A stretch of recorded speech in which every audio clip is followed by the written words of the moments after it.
l'impératrice des ténèbres, les secrets macabres de Wu Zetian, l'ascension sanglante. Avez-vous déjà imaginé une femme si cruelle qu'elle surpasserait les pires tyrans de l'histoire? Wu Zetian, la seule impératrice de Chine, transforma la dynastie Tang en un théâtre de terreur. Cette histoire étrange commence avec une concubine ambitieuse devenue monstre. Aimez partager et commenter pour découvrir les secrets de l'histoire étrange. Enfin 4. Wu Zetian naquit dans une famille modeste, mais son intelligence et sa beauté la propulsèrent dans le palais impérial à l'âge de 14 ans, comme concubine de l'empereur Taizong. Les chroniques de la dynastie Tang, comme celle de Sima Guang, décrivent une jeune femme au charme envoûtant, mais à l'ambition dévorante. À la mort de Taizong en 649, Wu aurait dû rejoindre un couvent bouddhiste comme le voulait la tradition. Au lieu de cela, elle séduisit Gaozong, le fils de Taizong et nouvel empereur. Imaginez une cour impériale où les intrigues murmurent dans les couloirs dorés et une jeune femme manipulant les cœurs pour gravir les échelons du pouvoir. Mais Wu ne se contentait pas de charme. En 654, elle donna naissance à une fille et dans un acte d'une cruauté inouïe, étouffa son propre bébé pour accuser l'impératrice Wang. Les archives historiques, bien que biaisées par les chroniqueurs de l'époque, rapportent que Wu joua la mère éplorée avec une telle conviction que Gaozong, horrifié, fit arrêter Wang et sa rivale, la concubine Xiao. Wu supervisa leur châtiment, leurs mains et pieds furent coupés, puis elles furent noyées dans des cuves de vin, agonisant dans leur propre sang. Ce crime analysé par l'historien Jonathan Clements montre une femme prête à tout pour éliminer ses rivales. En 655, Wu devint impératrice, mais ce n'était que le début. Elle instaura une terreur systématique, utilisant la peur pour consolider son pouvoir. Les analyses modernes, comme celle de la psychologue Elizabeth Loftus, suggèrent que Wu manipulait les perceptions, transformant ses mensonges en vérité incontestable. Sa cruauté n'était pas impulsive, mais calculait un outil pour façonner un empire à son image.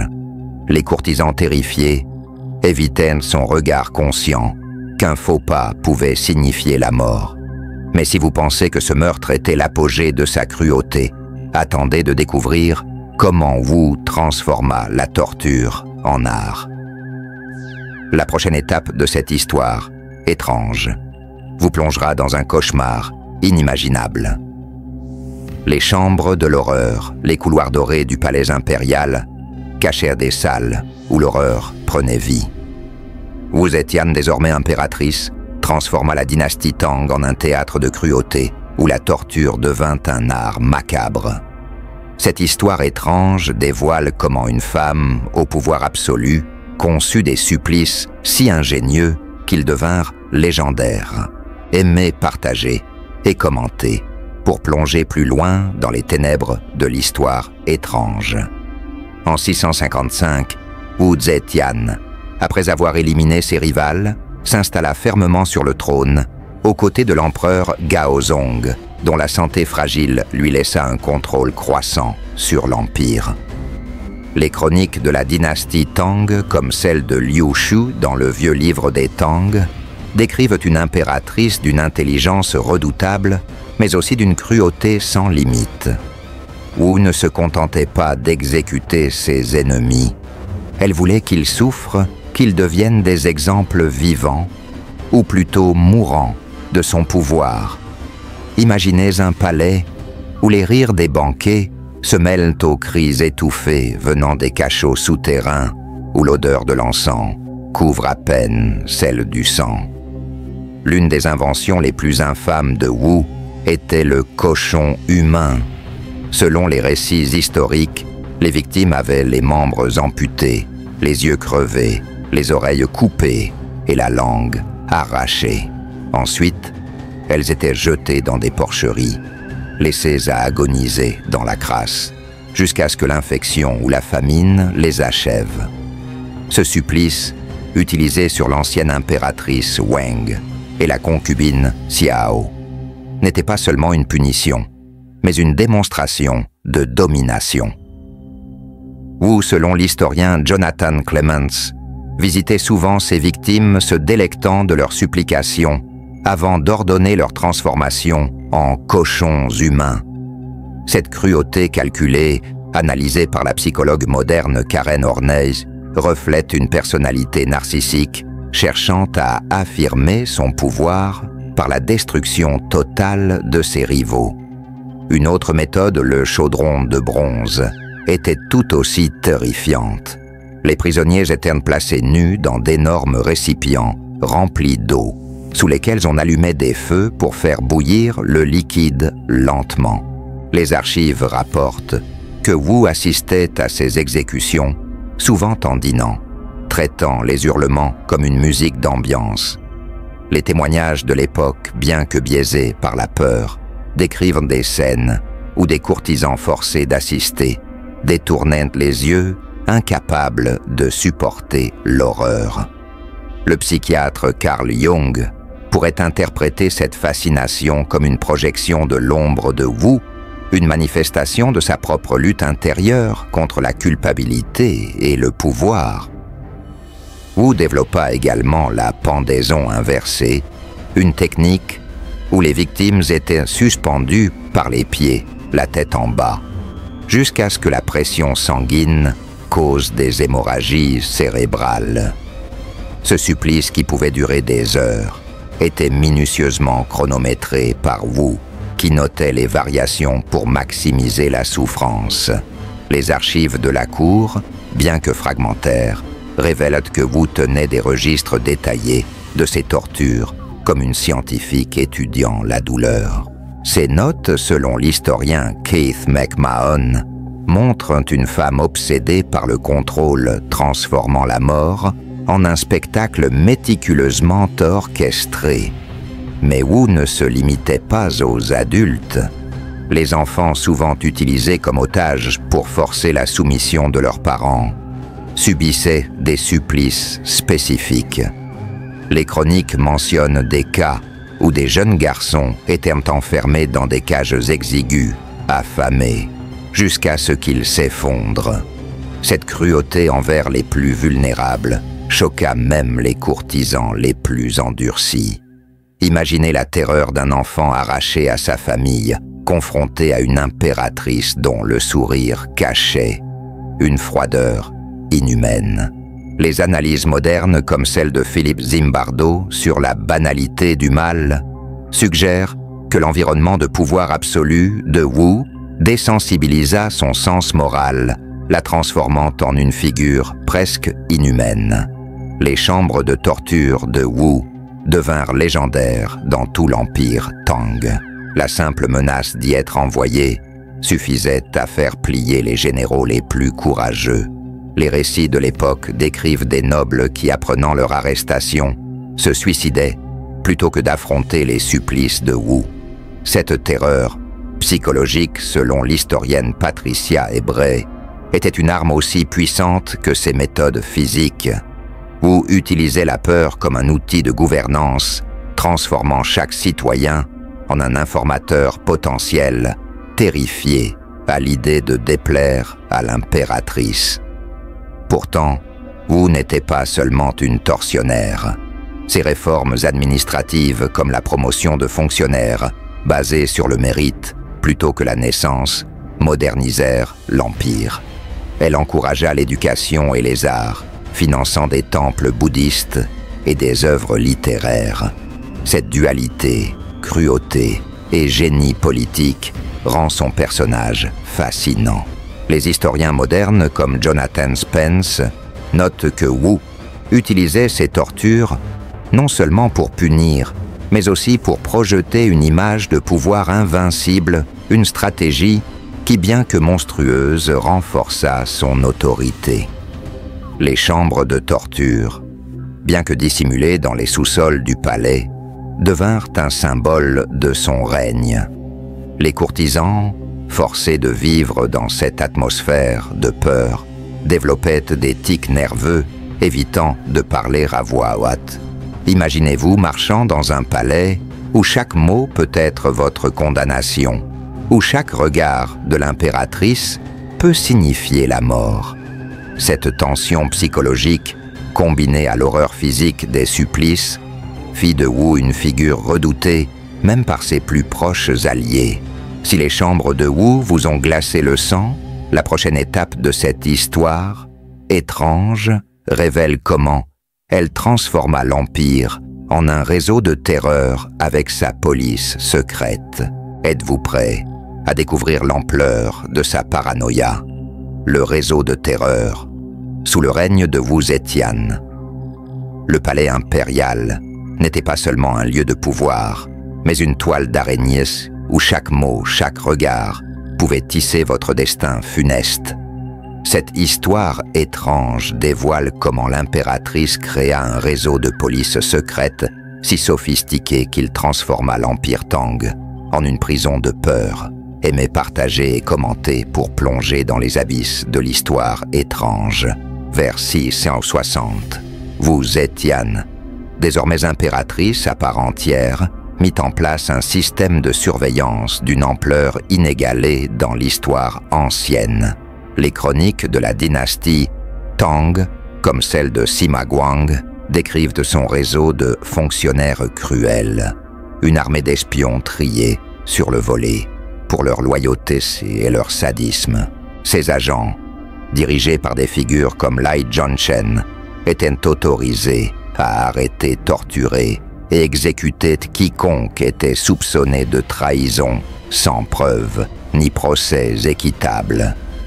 Imaginez une capitale où chaque conversation est surveillée, où un murmure imprudent peut conduire à une mort atroce dans les cachots impériaux. Le cœur de ce système était les boîtes de bronze, des urnes placées dans tout Chang'an, la capitale, où n'importe qui pouvait déposer des accusations anonymes. Selon l'historien Jonathan Clements, ces boîtes transformèrent l'Empire en une société de délation, où voisins amis et même membres de la famille s'espionnaient mutuellement. Une seule note anonyme pouvait condamner un homme, sa femme, ses enfants, voire ses serviteurs. Les archives rapportent des cas où des domestiques dénonçaient leur maître pour des récompenses, où des épouses trahissaient leur mari par peur d'être accusées elles-mêmes. Cette culture de la méfiance, analysée par la psychologue Elizabeth Loftus, montre comment Wu manipulait la peur pour diviser et régner. Lai Zhongchen, le plus redouté des fonctionnaires cruels, développa les 10 tortures, des méthodes si brutales qu'elles terrifiaient même les autres espions de Wu. Parmi elles, on trouvait l'écrasement des doigts, avec des pinces métalliques, l'insertion des chardes de bambou sous les ongles, et une technique où les victimes devaient avaler du vinaigre bouillant jusqu'à ce que leur gorge se dissolve. La plus cruelle appelée « coup de sabot d'âne » attachait les prisonniers dans des positions contorsionnées, disloquant lentement chaque articulation. Les archives de la cour décrivent des scènes où des prisonniers à peine conscients confessaient des crimes imaginaires pour échapper à la douleur. Imaginez la terreur d'un fonctionnaire traîné dans une cellule sombre, entendant les hurlements de ceux qui l'ont précédé. Wu ne se contentait pas de surveiller ses ennemis. Elle espionnait également ses propres espions. Elle créa des réseaux concurrents qui s'observaient mutuellement, assurant que même ses agents vivaient dans la peur. Lai Zhongchen lui-même fut exécuté en 697 lorsque Wu estima qu'il devenait trop puissant.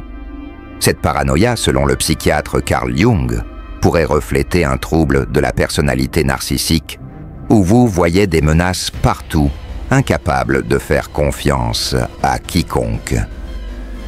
Les historiens modernes comme Keith McMahon notent que ce système, bien que terrifiant, était d'une efficacité redoutable, permettant à Wu de contrôler un empire vaste et fragmenté.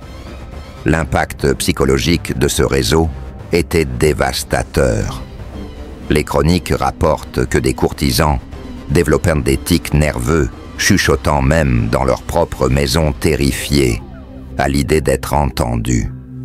Certains refusaient de quitter leur chambre, préférant l'isolement à la menace constante d'une accusation. Imaginez-vous dans une cour où un sourire de l'impératrice pouvait signifier une promotion ou une condamnation à mort. Cette tension psychologique, combinée aux tortures physiques, créa un climat de terreur absolue où la loyauté était une question de survie. Pourtant, Wu n'était pas seulement une tyranne. Son réseau de surveillance permit de débusquer de réelles conspirations, consolidant son pouvoir face aux aristocrates qui s'opposaient à son règne. Elle utilisa les informations collectées pour promouvoir des fonctionnaires compétents, souvent issus de milieux modestes, brisant ainsi les barrières sociales traditionnelles. Cette dualité, cruauté et réformisme rend son personnage complexe. Les historiens comme Patricia Ebrey soulignent que Wu transformait la peur en un outil de gouvernance, utilisant la terreur pour imposer des réformes qui paradoxalement renforcèrent l'Empire. Les boîtes de bronze devinrent un symbole de son règne, aussi craint que ses chambres de torture. Les récits de l'époque décrivent le défilé de citoyens tremblants, déposant des accusations par peur ou par vengeance. Cette culture de la délation, selon l'historien Jonathan Spence, détruisit la confiance sociale, transformant l'Empire en une mosaïque de trahison. Même les proches de Wu, y compris ses propres fils, vivaient dans la crainte d'être dénoncés. Cette paranoïa, systématisée, fit de Wu une impératrice sans égale. Mais à quel prix? Si ce réseau de terreur vous a glacé le sang, la prochaine étape de cette histoire étrange révèle comment Wu utilisa des bêtes sauvages pour exécuter ses ennemis. Êtes-vous prêt à découvrir l'horreur de son zoo macabre, les bêtes de l'impératrice?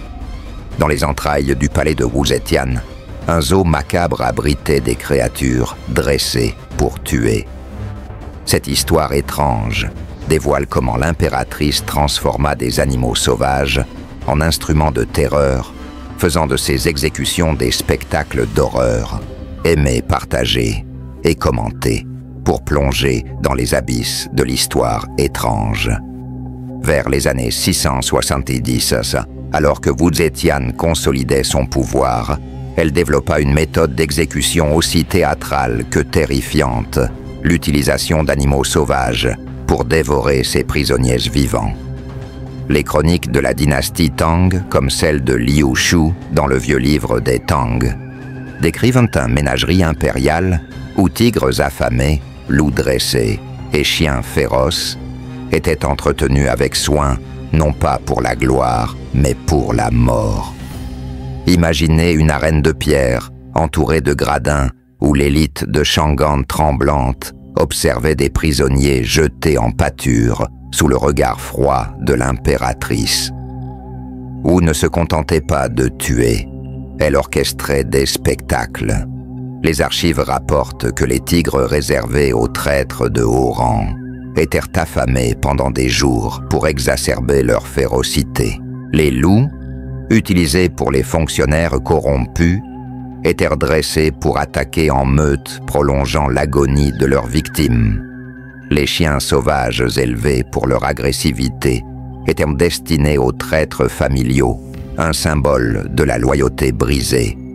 Selon l'historien Keith McMahon, Wu voyait dans ses exécutions une forme de justice poétique, chaque animal reflétant le crime commis. Imaginez l'horreur d'un prisonnier traîné, nu dans l'arène, entendant les grognements des bêtes affamées. Les méthodes de Wu étaient d'une précision macabre. Les témoignages de l'époque décrivent comment elle entraînait ces animaux à prolonger la souffrance. Les tigres, par exemple, étaient conditionnés pour jouer avec leur proie, infligeant des blessures non mortelles avant de tuer. les chiens les plus cruels attaquaient souvent à partir des pieds, laissant les victimes conscientes le plus longtemps possible. Vu selon les archives, tenaient des registres détaillés notant la durée des exécutions et l'effet sur le public. Ces notes, analysées par l'historienne Patricia Ebray, révèlent une femme fascinée par la peur qu'elle inspirait, utilisant ces spectacles pour renforcer son autorité. Les exécutions animales n'étaient pas seulement des punitions, elles étaient des performances publiques. Les courtisans et les ambassadeurs étrangers, forcés d'y assister, décrivaient des scènes où le raffinement impérial se mêlait à la barbarie. Les récits de l'époque, bien que biaisés, mentionnent des diplomates vomissant face à l'horreur, tandis que Wu sirotait du vin, un sourire énigmatique aux lèvres. Cette juxtaposition, élégance et sauvagerie, illustre, selon le psychiatre Carl Jung, l'archétype de l'ombre où Wu projetait ses propres ténèbres sur ses victimes. L'impact psychologique de ces exécutions était immense. Les prisonniers, avant leur jugement, étaient parfois forcés de défiler devant les cages entendant les rugissements des bêtes. Beaucoup terrifiés confessaient des crimes imaginaires, pour éviter ce sort, préférant une mort rapide par l'épée. Les chroniques rapportent que des généraux aguerris habitués aux champs de bataille s'effondraient en larmes à la mention de la reine de Wu. Cette terreur, selon l'historien Jonathan Spence, était un outil stratégique transformant la peur en une arme de contrôle. Pourtant, Wu n'était pas seulement une tortionnaire. Son ménagerie, bien que macabre, témoignait de son génie organisationnel. Elle supervisait personnellement l'entraînement des animaux, sélectionnant des dresseurs experts pour maximiser leur agressivité. Cette attention aux détails, selon l'historienne Barbara Tuchman, reflète la même rigueur qu'elle appliquait à ses réformes administratives. Wu modernisa l'Empire Tang, promouvant l'éducation et l'égalité sociale, mais son zoo macabre montre l'autre face de son génie, une obsession pour le pouvoir absolu. Les récits de l'époque décrivent des scènes où des familles entières accusées de trahison étaient jetées dans l'arène. Imaginez la douleur d'un père voyant ses enfants dévorés sous ses yeux, incapable de les sauver. C'est ce spectacle, bien que rare, marquèrent l'imaginaire collectif, transformant Wu en une figure quasi mythologique. Les ambassadeurs étrangers, rapportant ces horreurs dans leur pays, contribuèrent à sa réputation de tyran inégalé. Certains, selon les archives, refusaient de retourner à Chang'an, terrifiés par ce qu'ils avaient vu. La reine de Wu devint un symbole de son règne, aussi célèbre que ses boîtes de bronze. Les courtisans forcés de sourire en public chuchotaient en privé sur l'horreur de ces exécutions. Cette dualité, raffinement public et barbarie cachée, rendait Wu imprévisible, renforçant son emprise sur l'Empire. Les analyses modernes, comme celle de Philippe Zimbardo, suggèrent que Wu utilisait ces spectacles pour désensibiliser son entourage, normalisant la violence pour maintenir le contrôle. Si les bêtes de Wu vous ont horrifié, la prochaine étape de cette histoire étrange explore l'ampleur de sa paranoïa qui la poussa à éliminer des lignées entières. Êtes-vous prêt à découvrir comment elle transforma l'Empire en un cimetière, la paranoïa sans limite? Dans l'ombre du palais de Wu Zetian, la peur régnait en maître, transformant chaque sourire en soupçon. Cette histoire étrange dévoile comment l'impératrice, consumée par la paranoïa, élimina des lignées entières, faisant de l'Empire Tang un cimetière de ses ennemis. Aimez, partagez et commentez pour plonger dans les abysses de l'histoire étrange. Vers les années 690, Wu Zetian, désormais proclamée impératrice régnante, vit des conspirations dans chaque ombre. Les chroniques de la dynastie Tang, comme celle de Sima Guang dans le Ziji Tongjian, décrivent une femme obsédée par la trahison, voyant des ennemis même parmi ses plus proches alliés. Cette paranoïa, loin d'être un simple caprice, devint une arme de destruction massive. Wu ne se contentait pas de punir les individus. Elle éradiquait des familles entières, des nourrissons aux vieillards, pour s'assurer qu'aucun vengeur ne survive. Imaginez une cour où chaque mot, chaque regard pouvait condamner non seulement vous, mais toute votre lignée. L'une de ses campagnes les plus brutales visait les grandes familles aristocratiques qui s'opposaient à son pouvoir. Les archives rapportent que Wu ordonna l'extermination de clans entiers, y compris les enfants et les animaux domestiques, dans une stratégie qu'elle appelait l'élimination de la racine et de la branche. Selon l'historien Jonathan Clements, plus de 100 000 personnes auraient péri dans ces purges, un chiffre stupéfiant pour l'époque.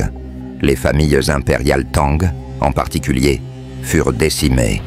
Hua força l'un de ses propres fils, Li Xian, à se suicider en 684, puis fit assassiner un autre Li Hong par empoisonnement. Les chroniques décrivent des funérailles où Wu versait des larmes de crocodile, jouant la mère éplorée, tout en planifiant la prochaine purge. Cette paranoïa s'étendait aux intellectuels, Wu, convaincu que les érudits complotaient contre elle à travers des métaphores cachées dans leurs écrits, fit arrêter des centaines de poètes et d'historiens pour trahison littéraire. Les archives mentionnent un cas où un poème comparant l'Empire à une fleur fanée entraîna l'exécution de son auteur et de toute sa famille. Cette méfiance, analysée par la psychologue Elizabeth Loftus, montre comment Wu déformait la réalité, transformant des mots innocents en preuves de complot. Imaginez un érudit plume à la main, terrifié à l'idée qu'un vers mal interprété puisse condamner ses enfants. Les boîtes de bronze, déjà tristement célèbres, devinrent des outils de massacre de masse. Les dénonciations anonymes affluèrent souvent motivées par la jalousie ou la peur. Un serviteur pouvait détruire son maître avec une simple note. Un voisin pouvait éliminer un rival par une accusation sans preuve. Les chroniques rapportent que des villages entiers furent vidés sur la base de rumeurs. Cette culture de la délation, selon l'historien Keith McMahon, brisa la confiance sociale, transformant l'Empire en une mosaïque de trahison, où personne n'était à l'abri. Même les proches de Wu vivaient dans la peur. Ses conseillers, pourtant loyaux, étaient régulièrement purgés. 3 groupes de ministres furent exécutés pendant son règne, remplacés par des hommes terrifiés qui n'osaient contredire l'impératrice. Les récits de l'époque décrivent des courtisans développant des tics nerveux, chuchotant, même dans leur propre maison, certains rédigeant des lettres d'adieu chaque matin avant de se rendre à la cour. Imaginez la tension d'un fonctionnaire entrant dans le palais, ignorant s'il reverrait sa famille le soir. Pourtant, cette paranoïa avait une logique tordue. Wu utilisait la peur pour éliminer toute opposition, consolidant un pouvoir que peu d'empereurs avant elle avaient atteint. Ces réformes, comme la promotion de fonctionnaires issus de milieux modestes, brisèrent les monopoles aristocratiques, renforçant l'Empire. Les historiens comme Patricia Ebrey notent que cette terreur, systématisée, bien que monstrueuse, permit à Wu de maintenir l'unité d'un empire fragmenté. Cette dualité, cruauté et efficacité rend son règne fascinant. Les purges de Wu laissèrent des cicatrices profondes. Les villages autour de Chang'an, autrefois prospères, devinrent des lieux de désolation hantés par les souvenirs des familles disparues. Les témoignages, bien que rares, parlent de mères pleurant des enfants, arrachés de pères se suicidant par désespoir. Cette douleur, souvent ignorée par les chroniques officielles, est une facette essentielle de l'histoire étrange de Wu, rappelant que ses victimes étaient bien plus que des noms sur une liste. Mais ce n'est pas tout. L'obsession de Wu pour le pouvoir prit une tournure encore plus étrange dans ces dernières années, où elle se proclama déesse vivante. La prochaine étape de cette histoire étrange révèle comment sa folie transforma son palais en un temple de délire. La folie d'une déesse. Dans les dernières années de son règne, Wu Zetian, impératrice de fer, glissa dans une démence où elle se crut déesse immortelle. Cette histoire étrange dévoile comment sa paranoïa se mua en délire, transformant son palais en un sanctuaire de folie. Aimé partager et commenter pour plonger dans les abysses de l'histoire étrange, vers 690, Wu Zetian, alors dans la soixantaine, proclama officiellement son statut d'impératrice régnante, fondant sa propre dynastie, Zhou. Mais ce n'était pas assez. Les chroniques de la dynastie Tang, comme celle de Liu Shu, décrivent une femme convaincue d'être la réincarnation de Maitreya, le Bouddha futur. Elle ordonna la construction de statues colossales à son effigie, exigeant que ses sujets l'adorent comme une divinité. Imaginez un palais où les encens brûlent devant des portraits de l'impératrice, où les prières officielles la vénèrent comme une déesse vivante, tandis que les murmures de terreur emplissent les couloirs. Cette obsession divine s'accompagna d'une détérioration mentale. Wu consommait des pilules d'immortalité à base de mercure, une pratique courante dans l'alchimie chinoise, mais qui empoisonna lentement son corps et son esprit. Les archives rapportent des symptômes inquiétants, peau grisâtre, chute de cheveux, crise convulsive. Selon l'historien Jonathan Spence, le mercure exacerba sa paranoïa, la poussant à voir des ennemis dans son propre reflet. Les récits de l'époque décrivent Wu hurlant face à des miroirs, croyant y voir les visages de ses victimes.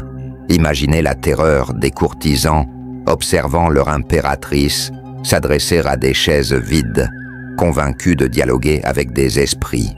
Wu s'entoura de devins et d'alchimistes qui alimentèrent ce délire. Ils lui promettèrent l'éternité, renforçant son obsession pour l'immortalité.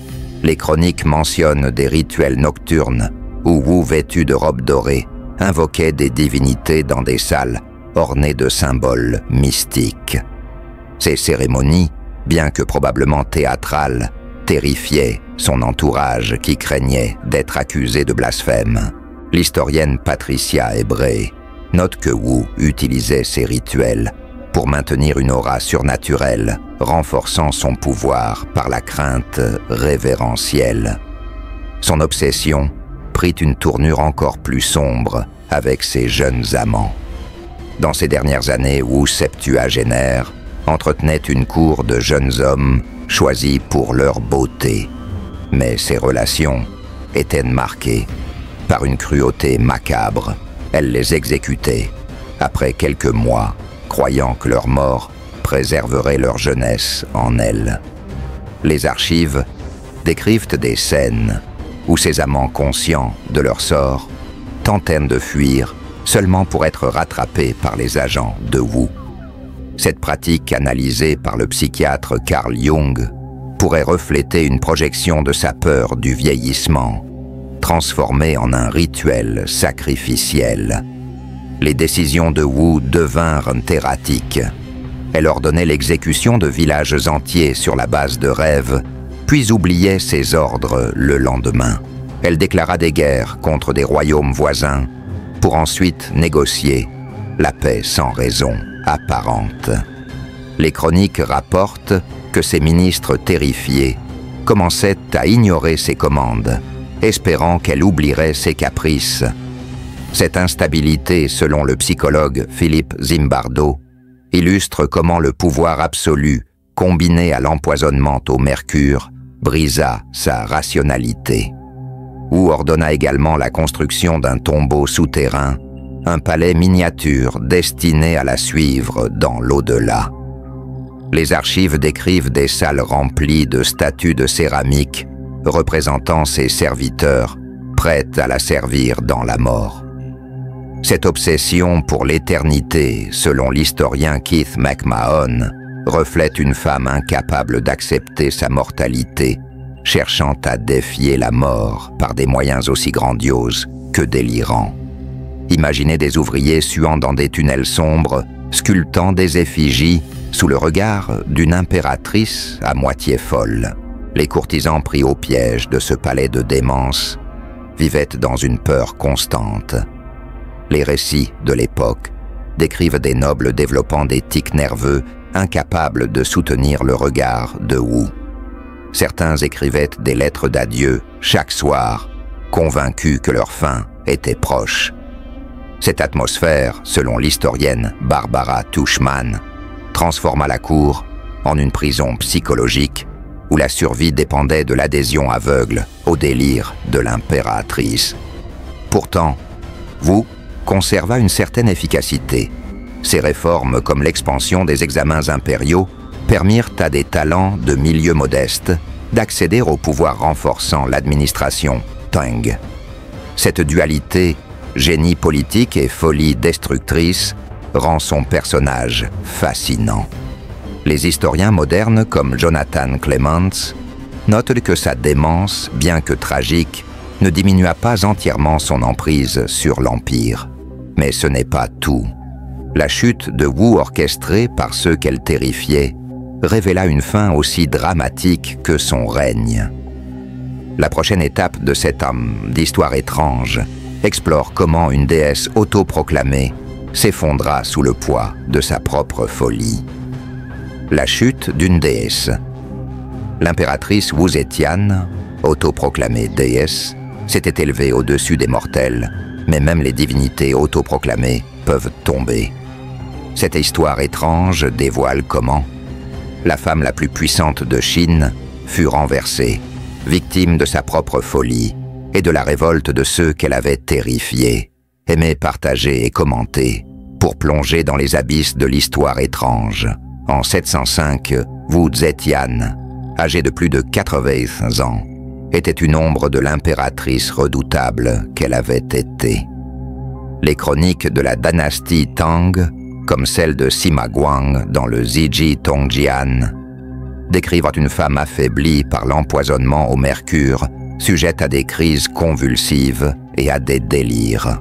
Ses cheveux clairsemés, sa peau grisâtre et ses accès de rage imprévisibles terrifiaient ses courtisans, mais ils révélèrent aussi sa vulnérabilité.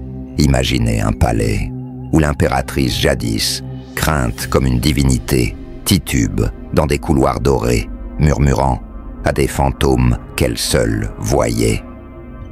La cour épuisée par des décennies de terreur commença à se retourner contre elle. Les ministres longtemps paralysés par la peur virent dans sa faiblesse une opportunité. Selon l'historien Jonathan Clements, un groupe de hauts fonctionnaires, mené par Zhang Jianzi, orchestra un coup d'État silencieux. Ils profitèrent d'une nuit où Wu délirante ordonna l'exécution d'un village pour une prétendue conspiration vue en rêve. Les conspirateurs, soutenus par des membres de la famille impériale Tang, pénétrèrent dans le palais et la forcèrent à abdiquer en faveur de son fils, Li Xian, qu'elle avait autrefois exilé. Les archives décrivent une Wu trop faible pour résister, murmurant des malédictions, tandis qu'on l'emmenait dans une résidence isolée. Sa chute fut aussi discrète que son règne avait été bruyante. Les chroniques rapportent qu'elle mourut peu après, probablement des suites de l'empoisonnement au mercure en 705. Sa mort, selon l'historienne Patricia Ebrey, marqua la fin d'une ère de terreur, mais aussi d'une période de réforme sans précédent. Les courtisans libérés de son emprise détruisirent nombre de ses statues et effacèrent ses inscriptions divines, comme pour exorciser son souvenir. Pourtant, son tombeau souterrain, un palais miniature, rempli de figurines de céramique, resta intact, un testament de sa mégalomanie. La chute de Wu ne signifia pas la fin de son influence. Les réformes qu'elle avait instaurées comme la promotion des fonctionnaires par mérite continuèrent à façonner l'empire Tang. Les historiens comme Keith McMahon notent que son règne, bien que marqué par la cruauté, renforça l'administration centrale, posant les bases d'une Chine plus unifiée.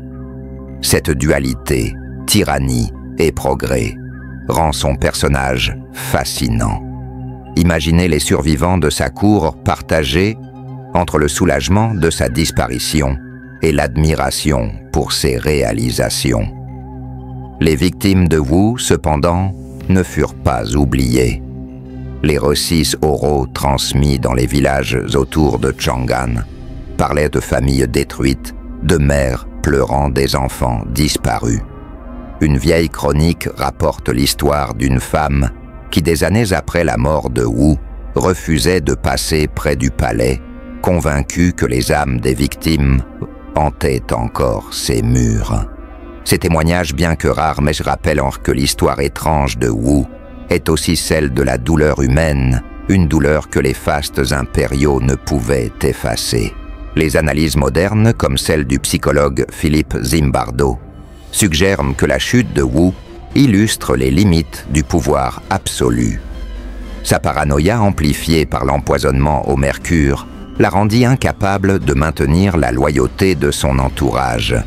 Les psychiatres comme Robert Hare notent que sa combinaison de charisme et de cruauté, très typique des psychopathes, finit par se retourner contre elle, car même ses alliés les plus fidèles craignaient sa prochaine purge. Cette fragilité cachée derrière une façade de divinité rend sa chute d'autant plus tragique. La légende de Wu survécut dans les récits populaires. Les conteurs dans les marchés de Chang'an transformèrent son histoire en une parabole sur l'orgueil et la chute. Certains la décrivaient comme une sorcière, manipulant les esprits, d'autres comme une déesse déchue. Ces récits, bien que souvent exagérés, témoignent de l'impact durable de son règne. Les historiens modernes comme Barbara Tuchman soulignent que Wu devint un symbole ambigu, une femme qui brisa les barrières du genre pour devenir impératrice, mais à un coût humain incalculable. La cour Tang, après sa mort, tenta de restaurer l'ordre ancien, mais l'ombre de Wu persista. Les fonctionnaires promus sous son règne, souvent issus de milieux modestes, continuèrent à influencer l'empire. Les boîtes de bronze, bien que détruites, laissèrent une méfiance durable dans la société.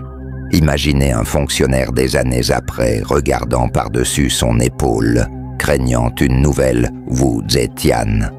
Cette peur, selon l'historien Jonathan Spence, transforma la culture politique chinoise, rendant les empereurs suivants plus prudents. Mais ce n'est pas tout l'héritage de Wu, mêlant génie et horreur continue de fasciner le monde moderne. La prochaine étape de cette histoire étrange révèle comment sa légende s'est inscrite dans l'histoire, bien au-delà de son tombeau, l'héritage du nombre immortel. Même après sa mort, Wu Zetian reste une énigme, un spectre hantant l'histoire, avec son mélange de génie et d'horreur. Cette histoire étrange explore comment l'impératrice, à la fois déesse autoproclamée et monstre, a laissé une empreinte indélébile sur la Chine et au-delà, aimée partager et commenter pour dévoiler les secrets de l'histoire étrange. La mort de Wu Zetian, en 705, marqua la fin d'un règne de terreur, mais son ombre continua de planer sur l'empire Tang. Les chroniques de l'époque, comme celle de Liu Shu dans le vieux livre des Tang, décrivent une société à la fois soulagée et marquée par des décennies de peur. Les réformes de Wu, bien que nées dans le sang, transformèrent l'empire. Elle brisa les monopoles aristocratiques en promouvant des fonctionnaires issus de milieux modestes, une révolution qui, selon l'historien Jonathan Spence, renforça l'administration centrale pour des générations. Imaginez une Chine où les talents, et non la naissance, dictait l'accès au pouvoir, un legs paradoxal d'une femme aussi cruelle. Pourtant, cet héritage est indissociable de l'horreur. Les récits populaires, transmis dans les villages autour de Chang'an, transformèrent Wu en une figure quasi mythologique. Les conteurs décrivaient une impératrice sorcière capable de manipuler les esprits, ou une déesse déchue maudite par ses propres crimes. Ces histoires, bien que souvent exagérées, reflétaient la terreur qu'elle inspirait. Les archives rapportent que des paysans évitaient les ruines de ces palais, convaincus que les âmes de ces victimes y erraient encore. Une vieille femme interrogée dans un récit du Xe siècle jurait avoir entendu des pleurs d'enfants près du site de l'ancienne arène de Wu. Ces témoignages, selon l'historienne Patricia Ebrey, montrent l'impact durable de ces crimes sur l'imaginaire collectif. L'héritage de Wu s'étendit à la culture populaire. Au XVIIe siècle, des contes comme ceux recueillis par les lettrés chinois présentaient des figures féminines, puissantes et cruelles, souvent inspirées de Wu. Certains chercheurs, comme Marina Warner, suggèrent qu'elle influença des récits similaires à Barbe Bleue, où une femme fatale cache des horreurs dans son palais. Cette connexion, bien que spéculative, illustre comment l'histoire étrange de Wu transcenda les frontières, devenant une métaphore universelle du pouvoir corrompu. Imaginez un enfant chinois des siècles plus tard, frissonnant à l'écoute d'un conte où une impératrice dévore les âmes de ses ennemis. Les analyses modernes offrent un éclairage fascinant. Les psychologues, comme Robert Hur, identifia chez Wu des traits de psychopathie, charme, manipulation, absence d'empathie. Pourtant, ces réformes montrent une intelligence stratégique rare. Cette dualité intrigue les historiens, comme Keith McMahon, qui voit en Wu une figure à la croisée du génie et de la folie. Les études de Philippe Zimbardo sur la banalité du mal suggèrent que son environnement, une cour impériale où la violence était normalisée, amplifia ses pulsions destructrices. Sa consommation de mercure, selon les toxicologues modernes, aggrava sa paranoïa, transformant une dirigeante calculatrice en une déesse délirante. L'héritage de Wu influença aussi la criminologie. Son cas, l'un des premiers exemples documentés de crimes en série organisés, est étudié dans les facultés de droit. Le criminologue Stéphane Bourgoin note que Wu préfigure les tueurs modernes par son charisme et sa cruauté systématique. Ses boîtes de bronze, un précurseur des systèmes de surveillance de masse, montrent une compréhension intuitive du contrôle social. Cette sophistication mêlée d'horreur rend son règne unique. Les ruines de ses palais, comme ceux de Luoyang, attirent encore aujourd'hui des touristes et des historiens. Les guides locaux racontent des anecdotes de phénomènes étranges, ombres mouvantes, murmures dans les couloirs.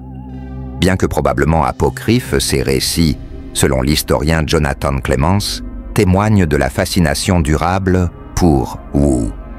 Les fouilles archéologiques menées par l'université de Pékin ont retrouvé des fragments d'objets, chandelles, outils, peut-être liés à ces rituels, mais les salles de torture et les arènes restent insaisissables, comme si elles refusaient de livrer leurs secrets. L'impact de Wu sur les femmes dans l'histoire est ambigu. En tant que seule impératrice régnante, elle prouva que les femmes pouvaient exercer un pouvoir absolu, mais sa cruauté renforça les stéréotypes sur les dirigeantes. Les chroniqueurs masculins de l'époque, souvent misogynes, exagérèrent ses crimes pour discréditer son règne. Une révision en 1992 par une commission ecclésiastique suggéra que certaines accusations, comme celle de sorcellerie, étaient amplifiées pour des raisons politiques. Cette révélation, selon l'historienne Barbara Tuchman, invite à reconsidérer Wu Était-elle un monstre ou une victime de son époque? La vérité finale sur Wu réside dans cette ambiguïté. Elle n'était ni une déesse ni un démon, mais une femme façonnée par un monde de violence et d'ambition. Son histoire analysée par des penseurs modernes nous force à confronter nos propres ombres. Que devient-on lorsque le pouvoir n'a plus de limites? Ces victimes des enfants, aux nobles nous rappellent le coût humain de son règne. Imaginez une mère pleurant un fils perdu dans les arènes de Wu, dont la douleur résonne encore dans les silences de l'histoire. Si cette histoire étrange vous a captivé, partagez-la pour révéler les secrets cachés de l'histoire. Aimez, commentez et dites-nous ce qui vous a choqué le plus. Suivez pour découvrir d'autres récits troublants